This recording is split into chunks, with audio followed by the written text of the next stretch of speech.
RSS registered क्यों नहीं है किसी सोसाइटी एक्ट या ट्रस्ट के तहत, जबकि इसकी स्थापना को 100 साल हो चुके हैं, 80,000 शाखाएं हैं और करोड़ों स्वयंसेवक। विपक्ष ये सवाल पूछ रहा है और हम क्या सवाल जानने की कोशिश कर रहे हैं कि क्या आरएसएस का बिना रजिस्ट्रेशन के चलना गैर कानूनी है और क्या क्या है इससे जुड़े सवाल 4 हैं। पहला तो हमने आपको बताया, क्या भारत में किसी संगठन के लिए रजिस्ट्रेशन कराना कानूनी रूप से ज़रूरी है? बिना रजिस्ट्रेशन के आरएसएस इतने सालों से बैंक अकाउंट, ज़मीन और चंदा कैसे मैनेज करता है? टैक्स अथॉरिटीज़ और कोर्ट ने आरएसएस के स्टेटस पर अब तक क्या कहा? और चौथी बात, ये विवाद नए सिरे से क्यों जन्मा? नमस्कार, मेरा नाम सौरभ द्विवेदी है, ये इंडियन एक्सप्रेस हिंदी है। आज हम आरएसएस की स्थापना, इसकी कानूनी वैधता के बारे में विस्तार से बात करेंगे। ये पूरी बातचीत दीप्तिमान तिवारी के इंडियन एक्सप्रेस अखबार में आए एक्सप्लेन्ड आर्टिकल की जानकारी पर आधारित है। पहले सवाल पर आते हैं, क्या भारत में हर संगठन को रजिस्टर कराना ही पड़ता है? जवाब है नहीं। भारत में कोई ऐसा जनरल कानून नहीं जो नागरिकों के हर एसोसिएशन या ग्रुप को रजिस्टर कराने के लिए मजबूर करे। हमारे पास society registration act, trust act और कंपनी लॉ जैसे कानून हैं, पर यह विकल्प है, मजबूरी नहीं। अगर किसी संगठन को सरकार से खास फायदा या अधिकार नहीं चाहिए तो वो बिना रजिस्ट्रेशन के भी बॉडी ऑफ इंडिविजुअल्स यानी नागरिकों के समूह के रूप में काम कर सकता है। आरएसएस के मुखिया, जिसे आरएसएस की भाषा में सरसंघ चालक कहते हैं, मोहन भागवत ने भी यही कहा कि संघ ब्रिटिश काल से खुला काम कर रहा। जैसे हिंदू धर्म रजिस्टर्ड नहीं है, वैसे ही कई संस्थाएं भी रजिस्टर्ड नहीं है। साल 1925 में डॉक्टर केशवराव बलराम हेडगेवार ने आरएसएस को एक पारंपरिक संस्था नहीं बल्कि सामाजिक आंदोलन के रूप में शुरू किया। ये कागजी प्रक्रिया से ज़्यादा महत्व भागीदारी का देता है। इसलिए ना तो संघ का कोई सदस्यता फॉर्म है, ना फीस, ना मेंबरशिप कार्ड। कोई भी व्यक्ति संघ की शाखा में जाकर स्वयंसेवक बन सकता है, ये तर्क है। आरएसएस से जुड़े इतिहासकार रतन शारदा भी कहते हैं कि संघ एक विकेंद्रीकृत संगठन है। देश भर की शाखाएं स्वतंत्र हैं, अपने संसाधन खुद जुटाती हैं। जब कोई केंद्रीकृत नियंत्रण नहीं है तो कोई सेंट्रल रिकॉर्ड रखने की ज़रूरत नहीं है। हालांकि ये बात दर्शकों को स्पष्ट रहे कि आरएसएस का एक सांगठनिक ढांचा है और हर शाखा का एक पदाधिकारी होता है जो अपने से ऊपर की सांगठनिक इकाई में लोगों को रिपोर्ट करता है और इसी तरह से ये क्रम ऊपर तक चलता रहता है। तो ऐसा नहीं कि सांगठनिक ढांचा नहीं है। संघ के इतिहास में कई कड़वे अनुभव रहे। वॉल्टर एंडरसन और श्रीधर दामले की मशहूर किताब है ये मेरी जानिब, आरएसएस पर लिखी गई सबसे मुकम्मल किताब है, क्योंकि आरएसएस पर लिखी गई ज़्यादातर किताबें या तो बहुत आलोचना भाव या बहुत भक्ति भाव से लिखी गई हैं, लेकिन एंडरसन और दामले की किताब ऐसी नहीं है। द ब्रदरहुड इन सैफरन, इस किताब के मुताबिक संघ पर चूंकि 3 बार प्रतिबंध लगा, 1948 में गांधी जी की हत्या के बाद, 1975 में इमरजेंसी के दौरान और 1992 में बाबरी विध्वंस के बाद, इन प्रतिबंधों से बचने के लिए संघ ने एक रणनीति अपनाई कि कागजी रिकॉर्ड को न्यूनतम रखो, मुख्य गतिविधियों को अनौपचारिक रखो। और यही वजह है कि जब भी मुख्य संगठन पर दबाव आया तो इसके जो सहयोगी संगठन, अनुषांगिक संगठन हैं, उन्होंने अपने ढांचे के जरिए संघ को बचा के रखा और यही अनौपचारिक ढांचा संघ को विपरीत परिस्थितियों में मजबूत और टिकाऊ बनाता है। अब आता है दूसरा सवाल, अगर संघ रजिस्टर्ड नहीं है तो ज़मीन कैसे खरीदता है? बैंक अकाउंट, करोड़ों का चंदा, गुरु दक्षिणा में जो पैसा आता है वो सब कैसे लेता है? हालांकि राष्ट्रीय स्वयंसेवक संघ एक रजिस्टर्ड ऑर्गेनाइजेशन नहीं है, लेकिन इसके बावजूद उसके पास संपत्ति है, फाइनेंशियल ट्रांजैक्शंस होते हैं, उनके भवन बनते हैं, बहुत सारा आदान प्रदान होता है, जिसके लिए कि रजिस्टर्ड होना एक कानूनी ज़रूरत है।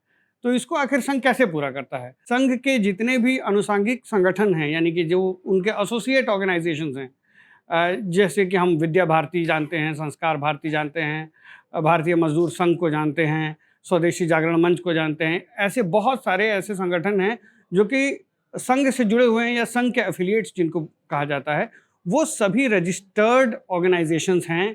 उनकी एनुअल रिपोर्ट्स होती है, जहाँ पे टैक्स बनता है वहाँ पे वो टैक्स पे भी करते हैं और उनके थ्रू जो है वो संघ जो है वो एसेट्स क्रिएट करता है। उनके थ्रू जो है वो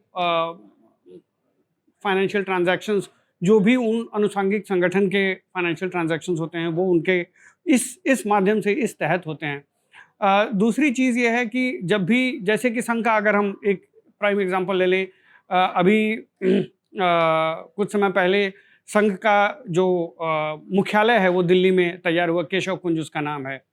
तो उसको बनाने के लिए एक ट्रस्ट के थ्रू जो है वो पैसा कलेक्ट किया गया। उस ट्रस्ट का नाम है केशव स्मारक समिति और उसके थ्रू जो है वो बिल्डिंग बनाई गई। तो अगर आप कागज़ पर देखेंगे तो वो बिल्डिंग राष्ट्रीय स्वयंसेवक की नहीं है, वो बिल्डिंग जो है वो आपको केशव स्मारक समिति की बिल्डिंग है। अब केशव स्मारक समिति किसी स्वयंसेवक के द्वारा गठित की जाती है। तो एक तरह से सब कुछ संघ का है भी और नहीं भी। ऐसा ही कुछ मामला जो है वो संघ की मेंबरशिप के साथ होता है, जिसमें कि आप अगर कोई रजिस्टर खोजना चाहेंगे संघ के भीतर की कौन मेंबर्स हैं, तो आपको वो रजिस्टर नहीं मिलेगा। कोई आपको नहीं बता सकता कि ये संघ का मेंबर है, ये संघ का मेंबर नहीं है। लेकिन फिर भी जो शाखाएं होती हैं उसके थ्रू मेंबर्स की गिनती होती है। मेंबर्स के थ्रू ही जो है वो आरएसएस को डोनेशन मिलता है, जिसे कि गुरु दक्षिणा के रूप में आरएसएस स्वीकार करता है और अपनी सारे कार्यक्रमों को फंड करता है। तो हालांकि इसमें भी कोई एकदम फूल प्रूफ तरीका नहीं है।